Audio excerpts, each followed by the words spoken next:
All right. Well, thanks for having me. My name is Raman Menon. I'm one of the colorectal surgeons here at Swedish Hospital. And uh, yeah, where to begin? I guess, in terms of kind of coming to this point, after finishing high school, then did college and then medical school, and then had to do residency in general surgery, and then did a further specialization in colon and rectal surgery. Um, so it's a bit of a long road, but at the end, it's a pretty fun job for me. I do a fair amount of kind of procedures in the hospital. So doing things like colonoscopies, which maybe some of you have had parents or grandparents that have had colonoscopies. That's one of the things we do. And then also treating various diseases, the most serious of which is probably cancer. And so doing surgery to remove cancers and stuff like that. I wish I could give you more of a cogent story about how I came to this point, but basically I feel like it's just a happenstance and a lot of coincidences. Both my parents are physicians, so that probably helped with things. But aside from that, I guess I kind of liked science, and so ultimately I found that medical school was a good place for me. But I have plenty of friends who were writers and various different careers. I just met a guy in the hospital who was a mechanic for several years up in Everett. And, about 15 years ago, he decided he wanted to be a doctor. And so went along that path and now has been out for a couple of years doing that. So I guess I'll kind of try to keep it brief and kind of turn it over to my partner. All right, thanks. I'm Casey Hauser. I actually work right across the street from Ramon at the Harborview campus. I work for the University of Washington in the Global Health Department. And I help ministries of health all around the world with programs focused on different communicable diseases and on lab strengthening. So some of the stuff that I do is focused around HIV and AIDS. And then I've also been working on the coronavirus response in a small island that's to the east of Madagascar called Mauritius. And so we've helped design some systems that will help them do all of those COVID tests and to get the results back to people very quickly, as well as doing routine monitoring and such. So I help a team that builds an open source software. So open source means nobody owns it, and it's sort of a community good that everybody contributes to. And we receive funding from groups like the CDC, Centers for Disease Control, and other parts of the US government and international groups like UNICEF and the United Nations Development Program to sort of help make labs more effective and get all those lab results back to people more quickly and help keep some of these bigger diseases under control. So when I was in middle school, I actually went to Kenyon Park, which is crazy. It was called a junior high back then, and it was a ninth grade island. I thought I wanted to be sort of a higher up in a technology company. Microsoft was sort of the biggest company in the world in those days. And I thought, okay, that's cool. That's what I want to do. I want to work in sort of that private sector software and IT world. And I started doing it for a while. I went straight from high school into a technology job. And then I realized I didn't really like it. I mean, I liked the idea of it, and it was sort of what my family had done for a long period of time, but I just sort of realized it wasn't for me, and I was kind of bored.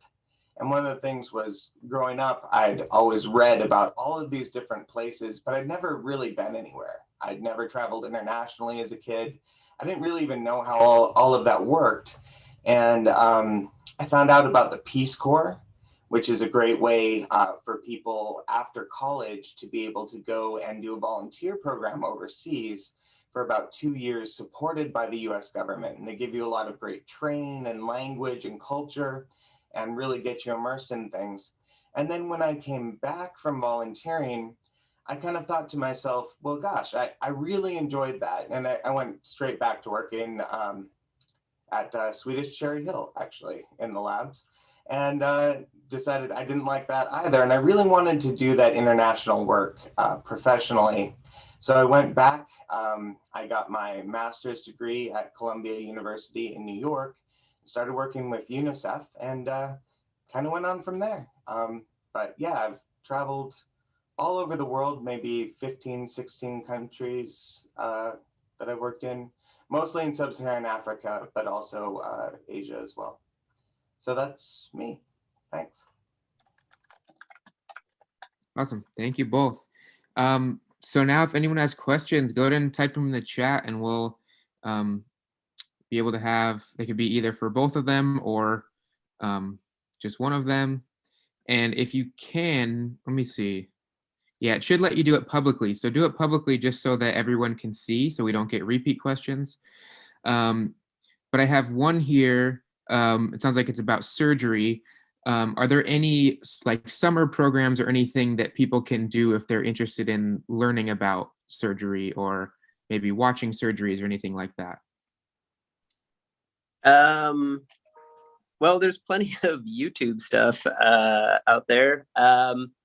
I don't know how much there is anything like even semi hands-on or in the hospital, especially with the pandemic. I think realistically, the limited stuff that they used to have, that's all been shut down. There used to be volunteer positions for older kids, like high school students. But I think all of that has been put on hold. Possibly by the time you guys are in high school, all that stuff will be available. But the field of surgery is so broad. So, whether, different parts of the body, all kinds of different approaches and, using the robot as the new fashionable thing. So there's plenty of stuff on YouTube and things like that to look at. So that's what I would say realistically as something to look at. And this one I think can apply to both of you. About how many years did it take you to study for your jobs?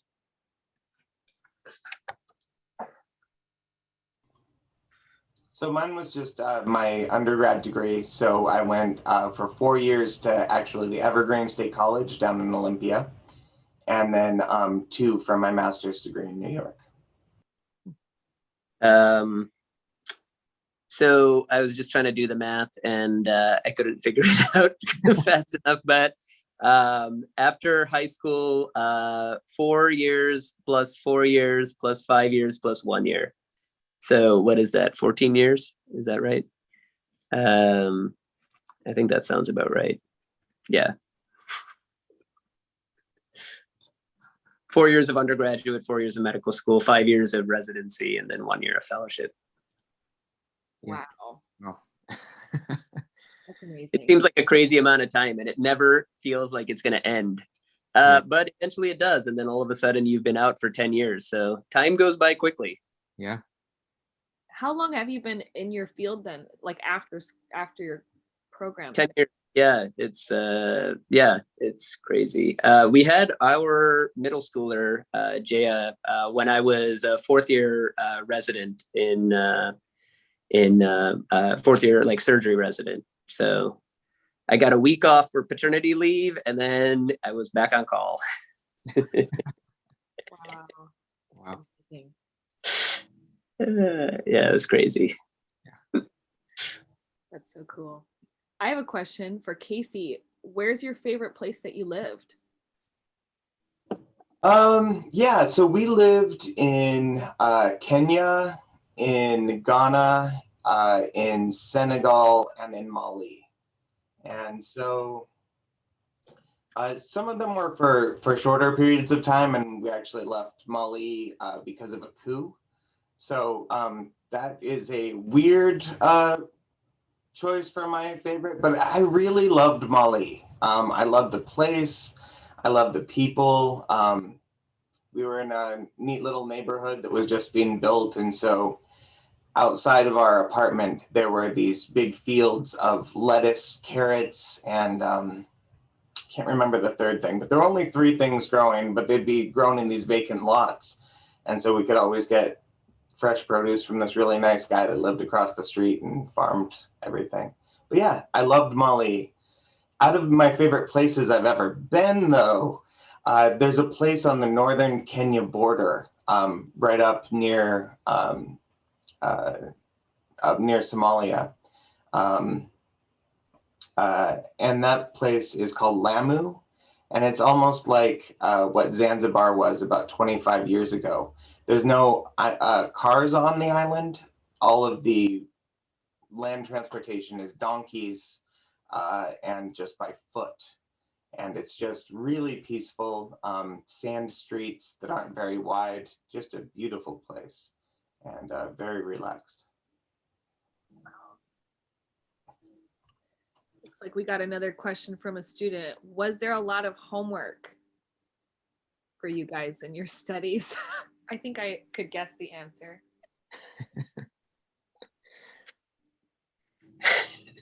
I mean, yeah, it's a lot of homework and it's a lot of hoops to jump through that you will not use in the future. And it's kind of sad to think about how much studying you do, but you do a lot of studying, I feel like, just so that you can learn how to deal with just how to deal with things that just how to learn, you know. So it's at least that's my take on it. But probably the amount of, like, let's say math or even science that you guys are learning now are above what I use on a daily basis, you know. So it's but yes, the short answer is there's a lot of homework, and a lot of it will not be necessarily used on a daily basis, but it teaches you how to deal with a bunch of nonsense and be okay with it. There was quite a bit of homework for mine as well. So we did a lot of things, but something that becomes really interesting. So as you become more specialized in your schooling, like my master's degree, we got to do a really big project at the end of it. So rather than writing a thesis, I participated in a program that was run by UNICEF. And we went, they flew me and my team out to Malawi. And we worked on sort of the prevention of mother-to-child transmission of HIV. So trying to make sure that any mom that's HIV positive, there's no reason why the baby should ever be born HIV positive. We have enough drugs and techniques to make sure that that never happens, but there's a certain sequence of things that needs to happen to make that work. And so I got to work on that for about 4 to 6 months with the Ministry of Health in Malawi as part of my master's degree. And so as you get a little bit further, you know, like Ramon was saying, it's a lot of learning how to learn and really picking up skills that you're going to end up putting into practice, maybe not in that exact way, but you start to get to do some really interesting stuff further on in your schooling career. Right. So your homework becomes more practical, sounds like, more applicable. That's cool. We have another question. What do you like most about your job?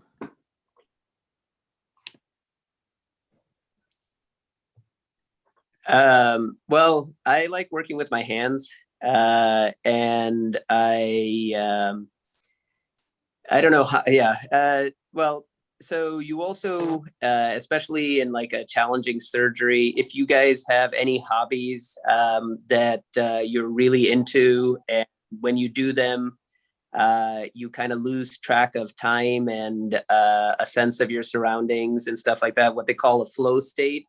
That's one of the awesome parts of surgery is you typically will go into a flow state, and when you come out of it, even though it's challenging and physically kind of demanding, you don't notice the passage of time. So it's very trippy. It's very cool. That sounds cool. I think if I ever have to have surgery, I'd like a surgeon that gets into that flow state. So it's just like natural for them. What about you, Casey? I love to travel, so I get to go all kinds of new places. My original job goal was to just get someone to buy me one plane ticket anywhere, and that was my first goal. And now I get to be a lot more choosy. But like Mauritius, where I'm working now, I've never been, but it looks like one of the most gorgeous places in the world, and I kind of never thought I'd make it there. The Seychelles, which is sort of part of the same group of islands. It's where the dodo bird was. Anyway, I just love going new places. A couple of years ago, I haven't been anywhere for a year because of the pandemic, but I'd usually travel about 4 times a year.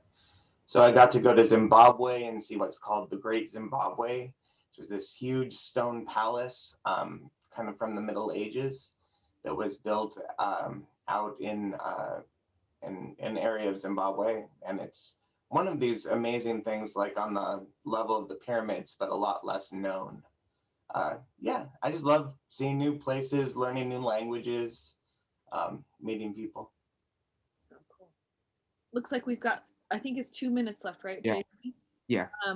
There's no more questions in the chat, but I was wondering if you guys could tell us, in 1 minute, what were you like in middle school? And, just to maybe give these kids an idea of what kind of kid you were and how, you can end up being where you guys are. So go ahead.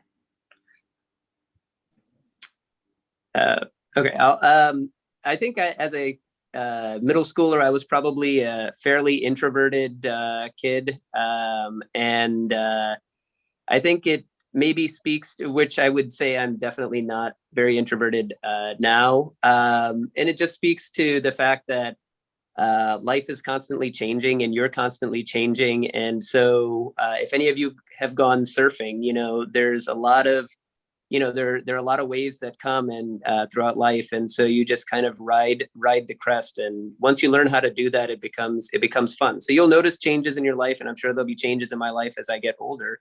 And so no matter what you are now, don't look at it as a limitation for what you can do in the future. Yeah, same here. I was super quiet, kind of nerdy, like to read a lot, but yeah, I was not very extroverted, not very outgoing, and pretty much the exact opposite of me in my job now. So definitely, don't be too hard on yourself while you're figuring out sort of what makes the most sense for you, because you'll go through a lot of changes before you figure out how you want to be in the world. Yeah, there's a lot of changes that happen in middle school and in the years after, for sure. Mm-hmm. All right. Well, it's 10 o'clock. So thank all of you for your great attention, good questions. You have 5 minutes to get to your next session. So go back into Whova and pick your next session. But thank you all for your attention, and please thank our speakers as you leave. Yeah, thank you guys.